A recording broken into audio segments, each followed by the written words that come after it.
Terima kasih Anda masih di Mengawal Suara Rakyat Kompas TV. 12 jam sudah pemungutan suara di TPS selesai dilakukan dan tentu saja saat ini sebagian besar TPS sudah melakukan pemungutan suara dan juga penghitungan suara dan juga nantinya akan ada rekapitulasi suara berjenjang mulai dari TPS kemudian ke tingkat selanjutnya sampai ke tingkat nasional. Dan apa saja potensi kecurangan saudara dalam tahapan pemilu pasca pencoblosan.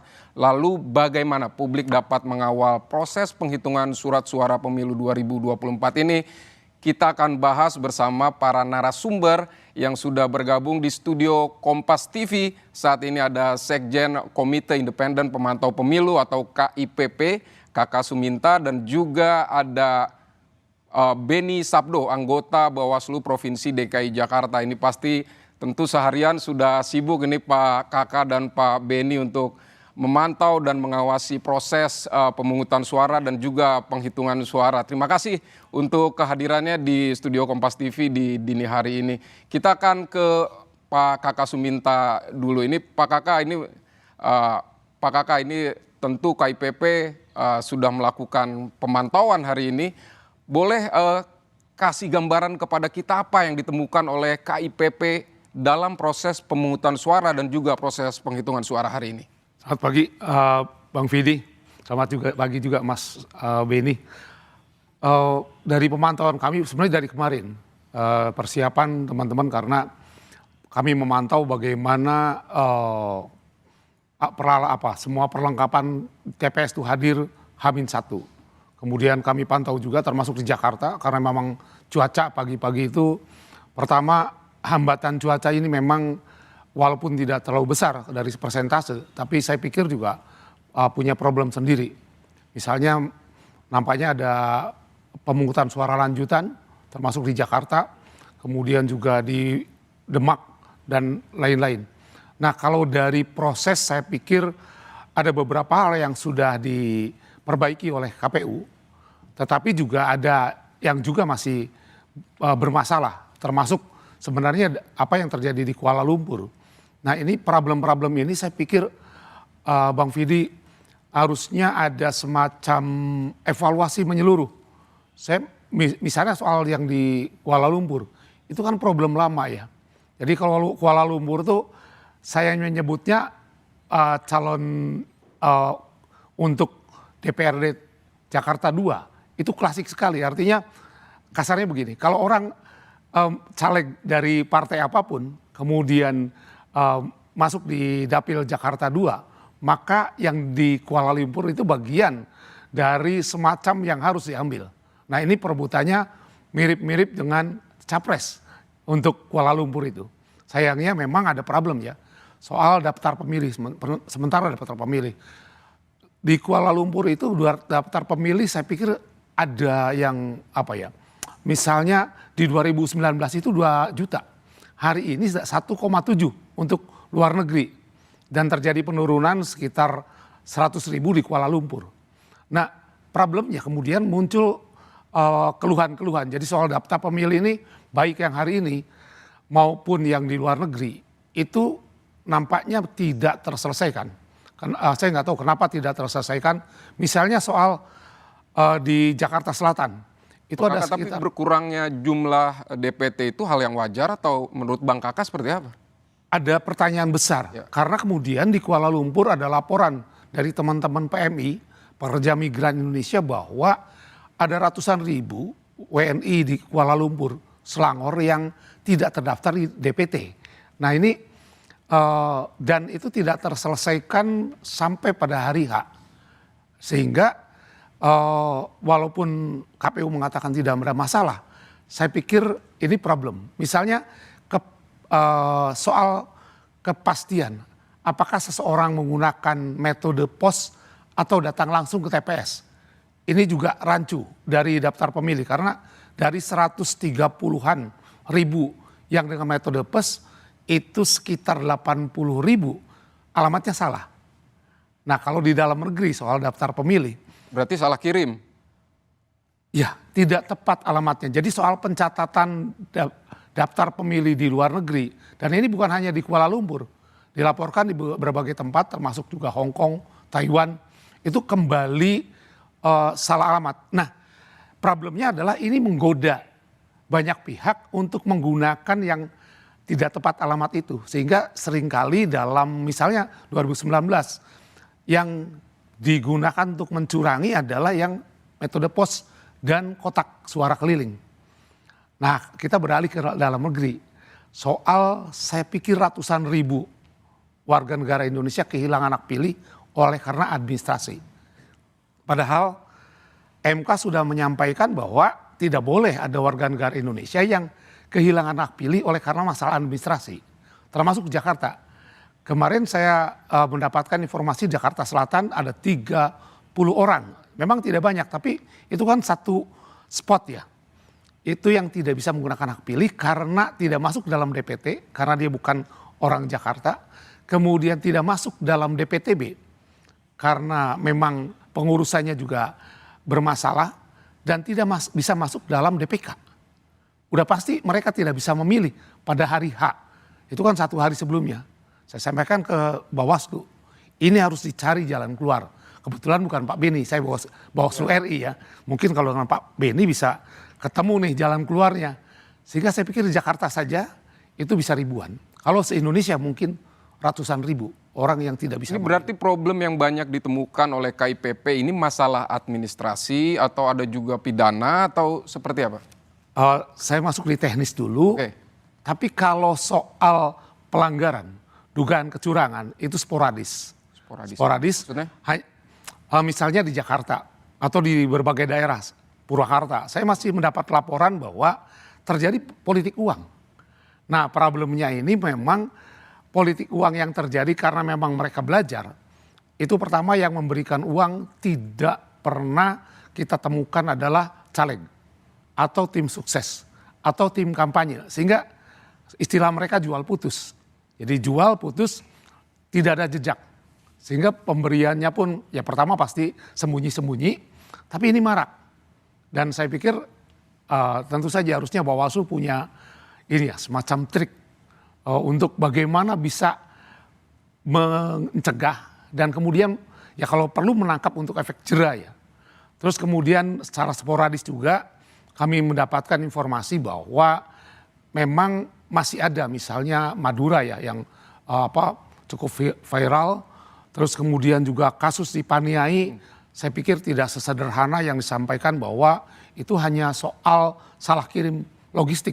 Bang Kakak maaf, yang tadi politik uang marak itu ya. Tadi yang di lokasi yang disebutkan Bang Kakak, apakah ada lokasi-lokasi lain? Maksudnya lokasi lain ada, okay. Hampir semua pemantau di KIPP, ya. Karena KIPP punya 3 kelompok pemantau, pertama struktural, kedua yang kerjasama, dan ketiga adalah yang mandiri, kami menyebutnya, yakni yang direkrut secara online. Hampir semuanya meyakini bahwa ada politik uang. Tapi soal pembuktian ini hal lain. Saya pikir harusnya ini temuan, bukan laporan. Karena kalau laporan misalnya penerima hampir tidak ada yang melaporkan. Begitu juga pemantau kami sulit untuk menemukan bukti. Tapi kalau temuan nampaknya karena setiap kelurahan dan desa kan ada PKD ya. Sehingga dimungkinkan. Tapi dari mana pemantau bisa menyimpulkan bahwa ini politik uang? Karena isunya misalnya sebelum hari H. Ini kan 1 minggu sebelum hari H yang menjanjikan ada. Tapi itu kan hanya obrolan warung kopi. Baik.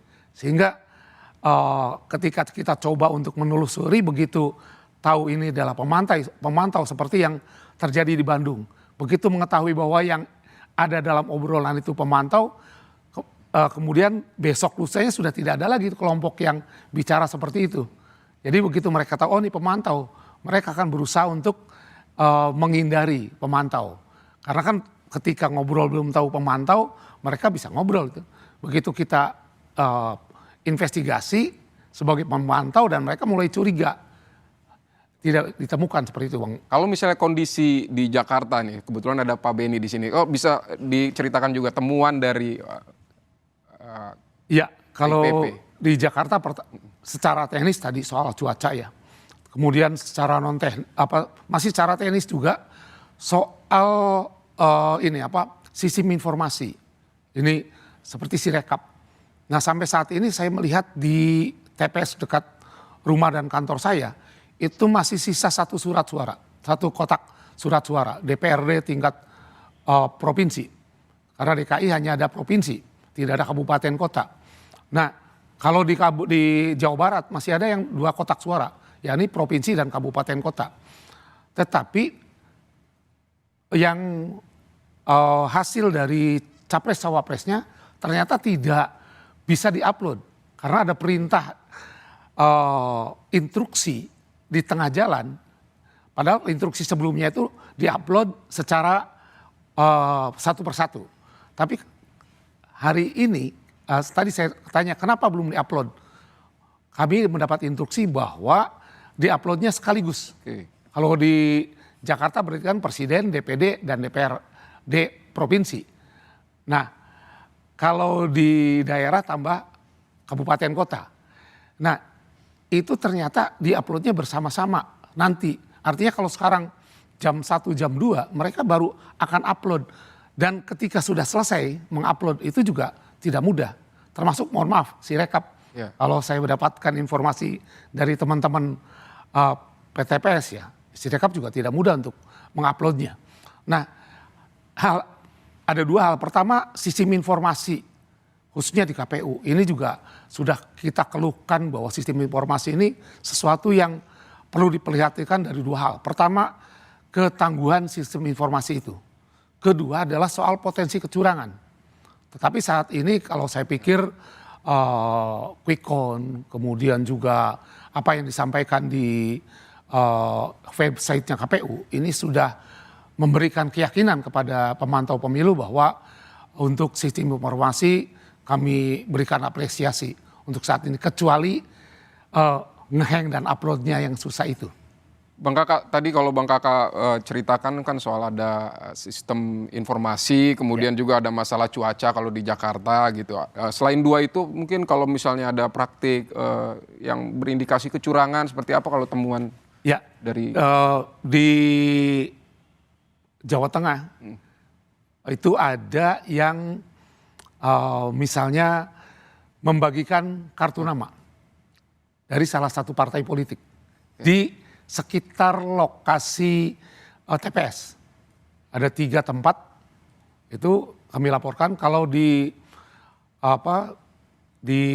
Ambon itu justru keterlambatan terjadi karena uang untuk biaya TPS itu terlambat. Dan sebenarnya banyak sekali keterlambatan TPS itu.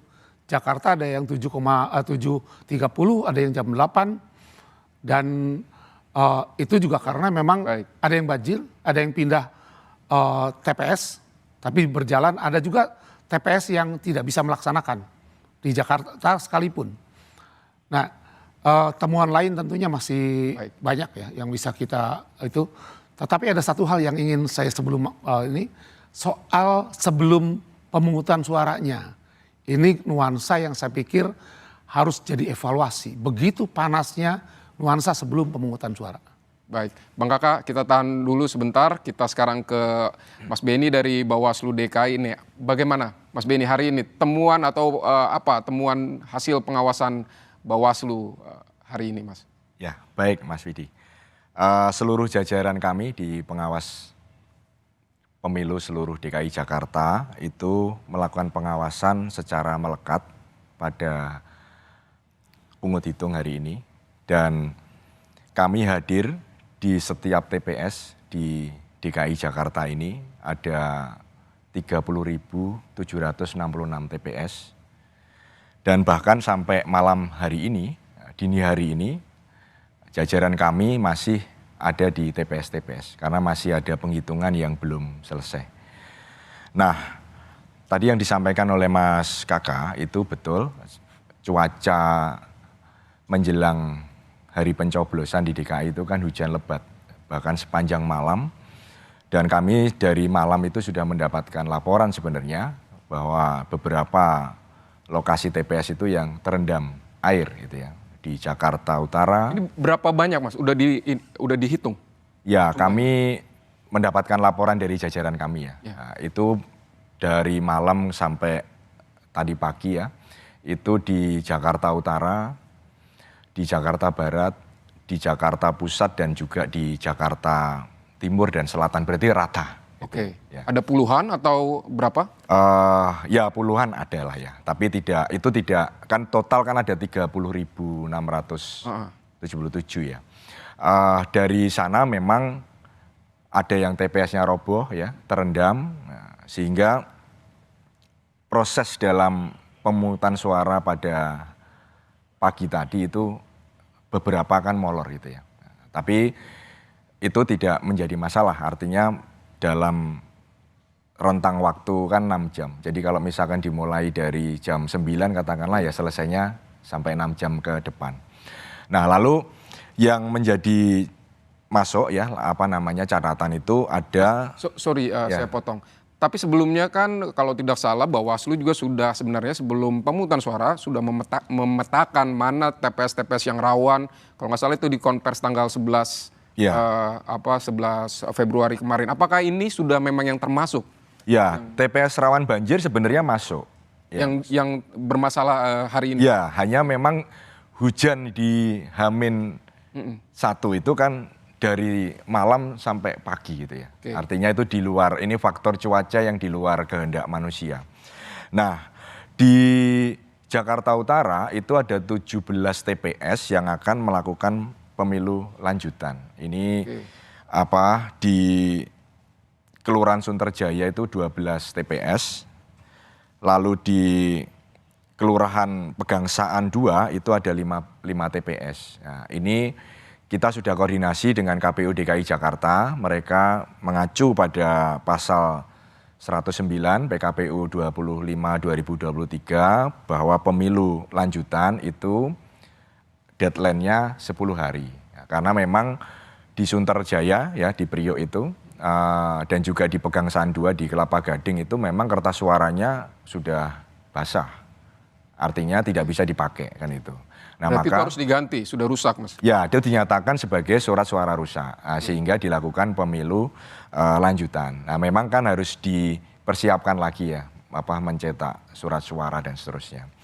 Nah, potensi pemungutan suara ulang itu kita juga sudah mendapatkan laporan. Tadi sebelum ke Kompas TV ini kami rakor di kantor bersama seluruh jajaran tingkat kabupaten kota sampai kecamatan.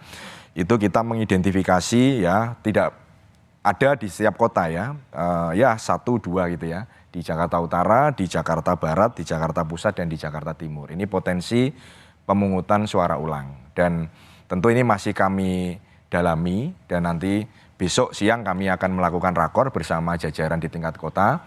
Ini apakah memenuhi unsur dalam pemungutan suara ulang? Kalau misalkan memenuhi maka kami akan melakukan rekomendasi kepada KPU. Baik, berapa TPS nanti yang berpotensi kira-kira pemungutan suara ulang? Kita akan kembali setelah jeda. Terima kasih masih bersama saya Vidi Batlolone di Mengawal Suara Rakyat Kompas TV. Kita masih akan melanjutkan perbincangan kita dengan anggota Bawaslu DKI Beni Sabdo dan juga Sekjen KIPP Kakak Sumita. Mas Beni, tadi bisa dilanjutkan lagi, dielaborasikan lagi tadi mengenai potensi pemungutan suara ulang bahkan atau melanjutkan pemungutan suara di tempat yang belum melanjutkan karena kendala cuaca tadi. Ya, baik Mas Yudi. Memang ini sifatnya masih potensi. Ya, artinya Bawaslu akan melakukan kajian dan kalau memang ini terindikasi dan memenuhi unsur harus ada pemungutan suara ulang maka nanti akan kita rekomendasikan. Nah, kalau untuk tadi disinggung oleh Mas Kakak soal politik uang misalkan. Kami selama masa tenang itu kan melakukan patroli pengawasan kepada seluruh jajaran. Bahkan kita melibatkan pengawas TPS. Sehingga seluruh informasi itu juga masuk kepada di Bawaslu ya. Nah, waktu masa tenang itu kita juga mendapatkan informasi ya dari jajaran kami itu di wilayah Jakarta Barat. Itu ada salah satu caleg DPR RI. Lalu di Jakarta Utara itu dari salah satu caleg juga dari DPR RI dan ini modus operandinya itu melalui jaringan RT dan RW kalau di Jakarta itu. Ya, tentu kami sudah melakukan upaya ya untuk penelusuran mendalami perkara itu. Hanya memang di dalam konteks membuktikan ya, atau pembuktian perkara politik uang itu kan tidak mudah ya. Berbeda dengan kita membuktikan misalkan pelanggaran administratif pemilu atau sengketa proses pemilu. Artinya butuh waktu yang panjang, sedangkan Bawaslu dalam menangani tindak pidana pemilu itu kan waktunya sangat singkat, hanya 7 hari. Nah, maka dari itu kami setidaknya ketika ada laporan itu, ya informasi dari masyarakat, kita menerjunkan pengawas kami di lokasi-lokasi yang diduga ada politik uang, sehingga itu setidaknya memberi pesan atau warning kepada yang ingin melakukan itu kan menjadi mengerem kan itu ya. Nah, itu di masa tenang. Masa tenang. Ya. Kalau di pagi tadi misalnya, biasanya kan kita sering dengar istilah ada serangan fajar. Ya. Bagaimana? Kalau di pagi tadi sih kami belum mendapatkan informasi yang yang istilahnya secara langsung itu. Memang ada istilahnya informasi hanya itu bukan politik uang tapi untuk saksi kan itu. Nah, jadi masih didalami juga kan itu. Nah, kalau yang benar-benar dibagikan melalui jaringan RT dan RW itu di masa tenang. Nah, selain itu kami juga mengupdate ya selama pemungutan suara tadi itu memang juga kami mendapatkan laporan dari jajaran kami itu ada yang surat suara sudah tercoblos gitu ya. Misalkan di Kalideres itu untuk suara Pilpres ya dan juga Pileg. Nah, cuman karena itu sudah kelihatan maka dinyatakan sebagai surat suara rusak. Terus juga kehabisan surat suara untuk DPD itu di Pancoran, lalu DPR RI ini di Pademangan. Ya, kalau Pancoran masuk Jakarta Selatan ini ya, Pademangan masuknya Jakarta Utara. Dan yang paling kelihatan ya di Jakarta ya, yang disampaikan Mas Kakak saya kira itu memang itu yang langsung kasat mata ya, cuaca yang hujan membuat TPS di Jakarta itu terendam. Nah, itu yang akhirnya pemilu pencoblosannya itu molor kan itu. Nah. Tadi temuan politik uang di masa tenang ada 2 tadi disebutkan oleh ini. Kalau itu temuan Bawaslu, kalau laporan dari masyarakat kan bisa juga ada laporan seperti apa? Ya, sebenarnya itu berasal dari informasi ya. Kami kan membuka WA center di masing-masing kota dan juga di provinsi. Nah, yang masuk ke kami termasuk juga melalui jajaran kami, masyarakat melaporkan itu ya di masa tenang ada dua dugaan ya politik uang itu ya di Jakarta Barat dan di Jakarta Utara. Nah, memang kami secara prosedur kan tidak bisa langsung membawa ini kepada penyidikan ya, penuntutan. Tentu kalau dalam mekanisme di Bawaslu ketika kita mendapatkan informasi awal itu kami melakukan penelusuran. Penelusuran itu ya mendalami atau melakukan penyelidikan dan tentu butuh waktu ya. Artinya ini baru informasi awal dan sekali lagi kalau kita ngomong waktunya 7 hari sebelum ke Sentra Gakumdu. Iya, dan untuk alat bukti, pembuktian kan pasti orang itu kan tidak ngaku. Nah, dalam konteks politik uang atau dalam konteks pidana pasti orang itu tidak akan mengakui. Nah, maka butuh upaya lebih ya dari Bawaslu karena Bawaslu sendiri juga kami terbatas itu ya. Kewenangannya terbatas. Artinya tidak bisa melakukan misalkan penyitaan atau penahanan kan tidak bisa. Artinya kami menelusuri itu ya melakukan klarifikasi ya, memintai keterangan, bahkan kami juga datang ke lokasi, misalkan di Jakarta Barat itu di wilayah Tambora, di Jakarta Utara itu di wilayah Rorotan, itu masuk Cilincing. Nah, hanya ketika kita melakukan olah TKP di lapangan ini, ya kerap kali yang menjadi kendala itu kita susah mendapatkan saksi Oke. Ya, lalu alat buktinya. Nah, ini makanya kami mengajak ya seluruh warga masyarakat di DKI Jakarta kalau memang memiliki bukti Oke. ya silahkan melaporkan kepada Bawaslu dan kami pasti akan menindaklanjuti. Oke, melaporkan ini cara yang paling mudah untuk masyarakat bisa melaporkan apa yang dia ketahui ke Bawaslu ini bagaimana?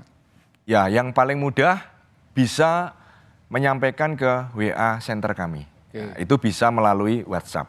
Ya, kalau melaporkan secara resmi tentu datang ke kantor. Itu kan harus mengisi form laporan, lalu juga harus punya buktinya, ada saksinya, ya kan. Nah, itu kan dibutuhkan upaya yang lebih ya, harus Oke. datang. Nah, kalaupun masyarakat ini tidak sempat, bisa melaporkan melalui WA center kami. Gitu. Ini berarti kalau misalnya ada kejadian sekarang, ini bisa langsung melaporkan atau memang harus hari ini sebelum nanti misalnya ada jangka waktu dari kejadian sampai ke ada batas laporannya begitu, batas waktu laporannya? Ya, kalau kita merujuk pada Undang-Undang 7 2017, itu kan laporan itu kan sejak diketahui. Sejak diketahui. Nah, artinya kalau misalkan masyarakat mengetahui pada hari ini, itu ya akan dilaporkan, dihitungnya sejak hari ini sampai 7 hari ke depan. Harinya ini hari kerja, jadi Sabtu, Minggu, tanggal merah tidak dihitung. Jadi kami juga mengajak seluruh masyarakat di DKI Jakarta bagaimana kita melawan politik uang ini ya, karena dalam kontestasi demokrasi pemilu, politik uang ini kan menjadi salah satu permasalahan yang serius gitu ya. Artinya kalau pemimpin baik di eksekutif maupun legislatif itu dipilih karena transaksi uang atau materi lainnya, maka pasti tidak akan menjadi pemimpin yang baik dan benar kan itu. Karena pada dasarnya menjadi legislatif ataupun menjadi eksekutif itu kan menjaga kedaulatan rakyat kan itu ya. Pemilu ini kan sarana kedaulatan rakyat dalam memilih presiden dan DPR.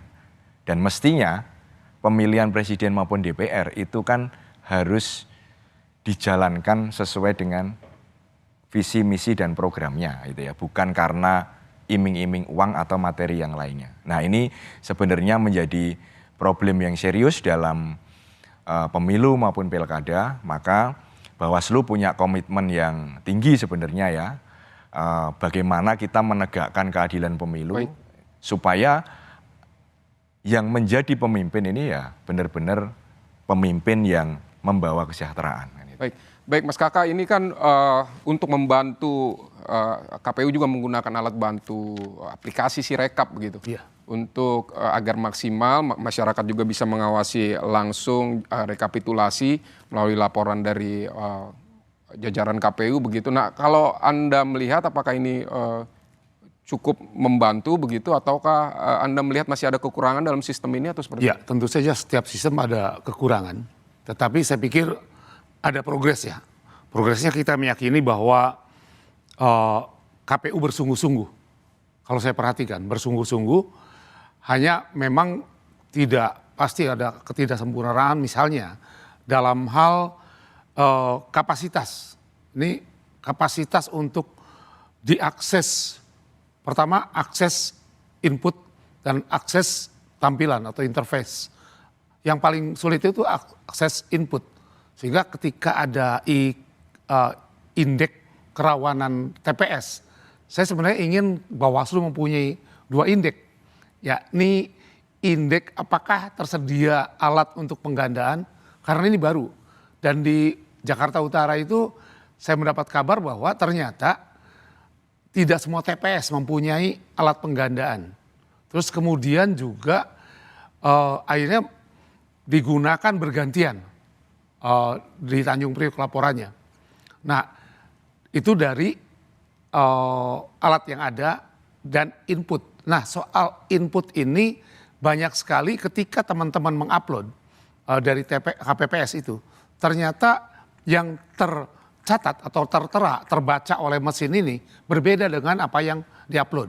Walaupun di situ ada 2 identifikasi pertama angka yang ditulis dan kemudian juga semacam kode dari seperti 121, maka di situ ada satunya di atas, kemudian duanya di bawah dan satu laginya di bawahnya lagi. Nah itu terbaca ada yang sampai 600 lebih.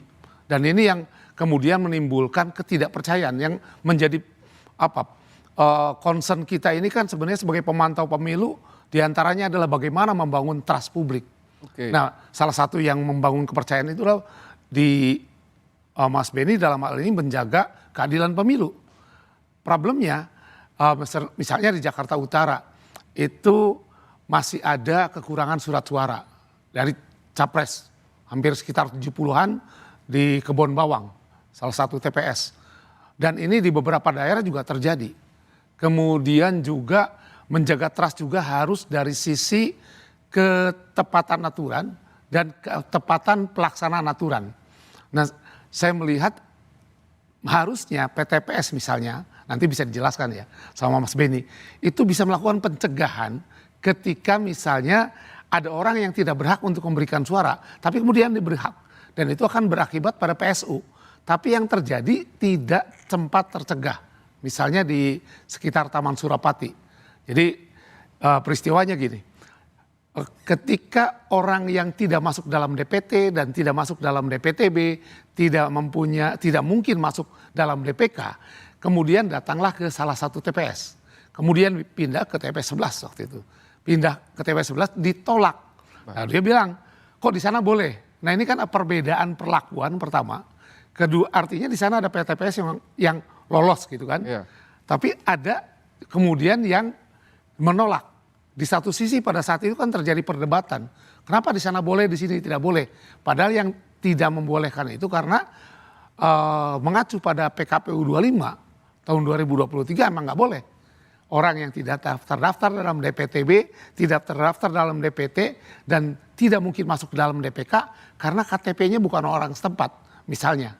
Dan ini agak terjadi banyak. Ini soal pemahaman Penyelenggara pemilu penyelenggara. dan Baik. pengawasnya. Saya tidak sebelah KPU-nya juga dari sisi Bawaslu-nya. Harusnya bisa dicegah.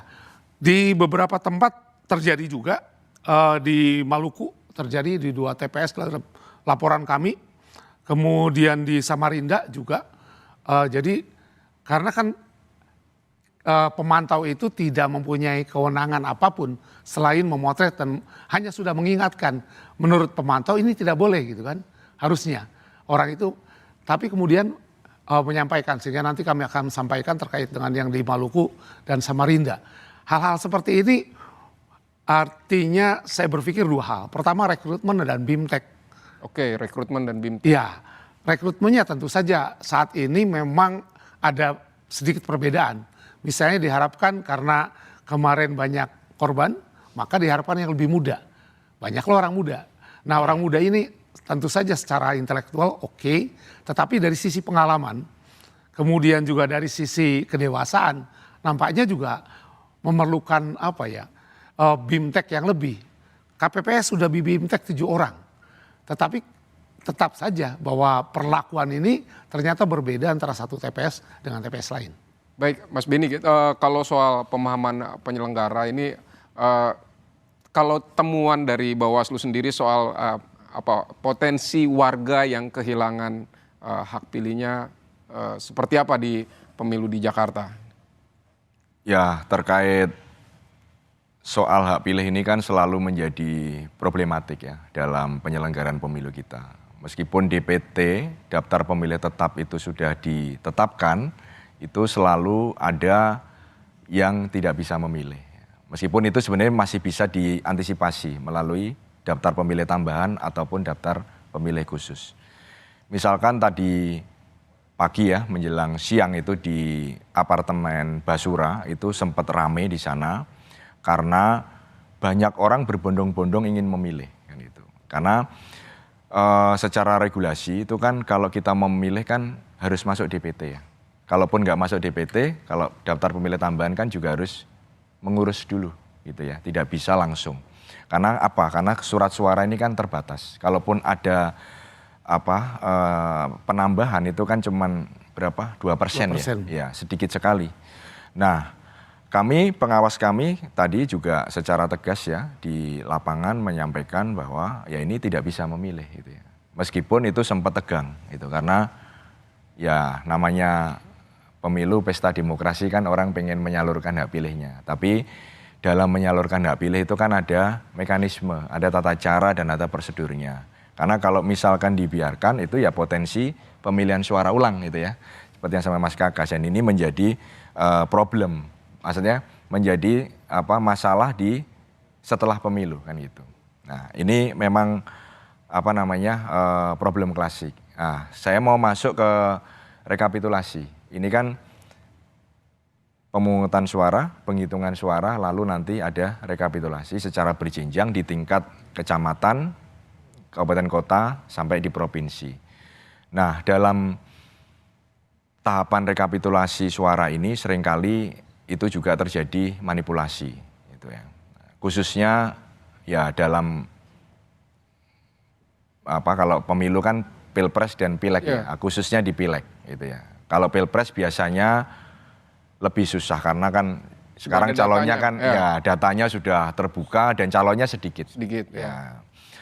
Kalau sekarang misalkan pilpres kan 3 calon, itu kan kelihatan. Kalau pileg itu kan calegnya. Jadi bagaimana Bawaslu mengawasi proses ini nanti? Kami sudah menginstruksikan kepada seluruh jajaran pengawas khususnya di tingkat kota dan kecamatan, Panwascam kami untuk melakukan pengawasan melekat. Oke. Ya.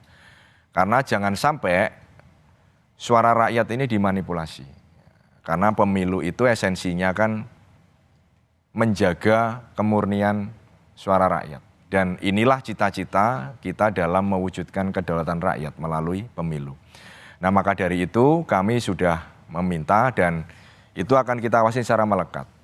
Dan jangan sampai kalau terjadi, tentu upaya kita pertama pencegahan. Kalau misalkan itu tetap tidak diindahkan, kami punya fungsi penindakan. Baik. Dan manipulasi suara itu kami mau mengingatkan, itu adalah tindak pidana pemilu. Baik. Ya. Siap. Mas Beni, terima kasih. Pokoknya Bawaslu akan mengawasi, Bawaslu DKI akan melakukan pengawasan melekat pada proses rekapitulasi suara di DKI Jakarta.